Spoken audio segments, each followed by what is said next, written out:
There is an awful lot of writing on the side of this van, or there was an awful lot of writing on the side of this van, and every word of it is still visible in the residue that has been left behind by the jolly old vinyl.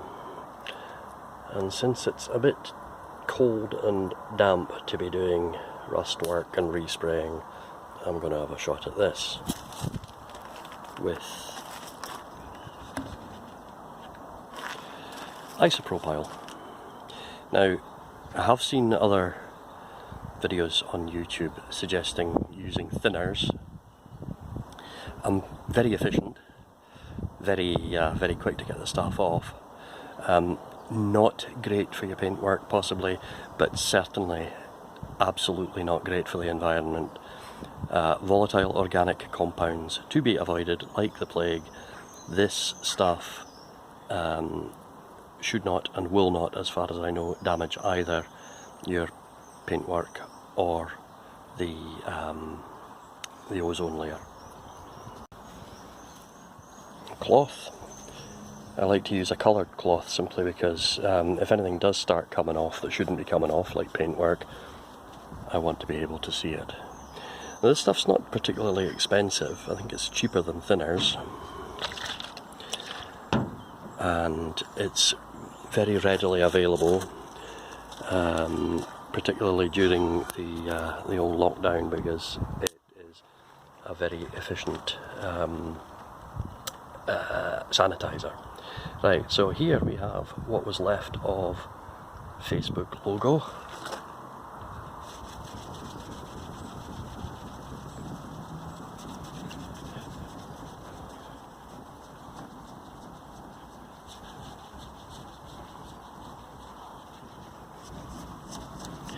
Oh, now that seems to be coming off great style.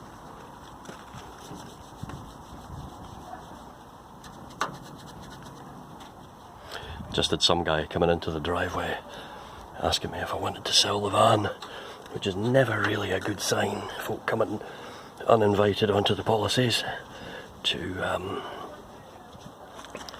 see what you've got. You always think that the right thing to say after they've gone. I should have just told them it was a non-runner. Facebook logo is gone. Now, I can't be arsed starting all over again, so let's just pretend I had the glove on the whole time. Using anything like this, wear gloves. Skin problems are not funny. You might be okay, you might not, and when you're not, it's not something that gets better, and the slightest contact with whatever it is that's triggered your allergy is going to trigger it for the rest of your life.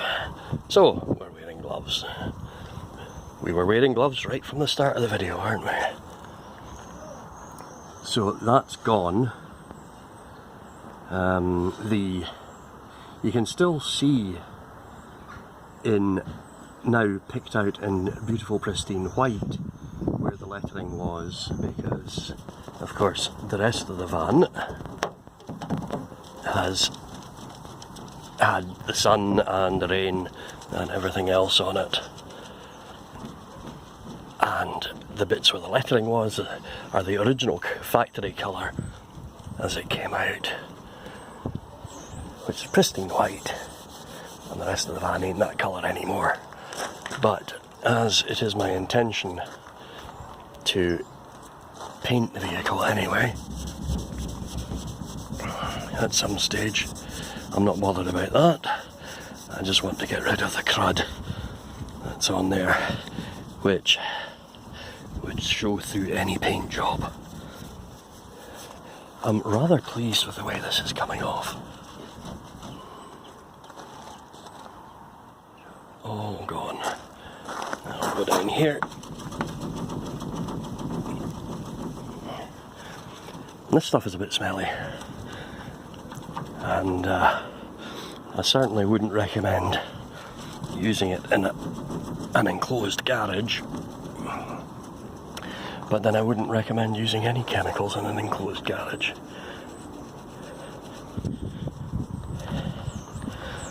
The supplier of the degreaser should be able to provide you with what's called a COSH sheet for it, or direct you to one online. COSH stands for the Control of Substances Hazardous to Health. And in a business environment, an industrial environment, keeping it in the cupboard under the sink is not an option. And I would recommend, certainly, that this stuff be stored in a very secure environment, like any paints, solvents, thinners, rat poison, what have you. I am pleased with that. It's all gone. Only another 20 square bloody feet to go. Why? I mean, why anybody needed quite so much writing on the side of this van, I do not know. Had a nice wee bit of welding done there by a company in Johnston, a shuttle garage. It was the only place in the van, as far as I know, where the rust had actually perforated the door, so they were able to close that off for me nicely. Yeah, I'm happy with that. I am happy with that. So, isopropyl alcohol, it's 99%. It's the neat stuff. Get it off eBay. Get it from, well, I mean, obviously that company and many others. Wear gloves. Do it in a well ventilated area. One of these and a lot of this. So that's me showing the guns.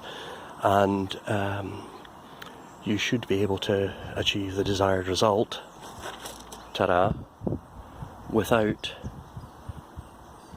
too much environmental damage. The very best of luck.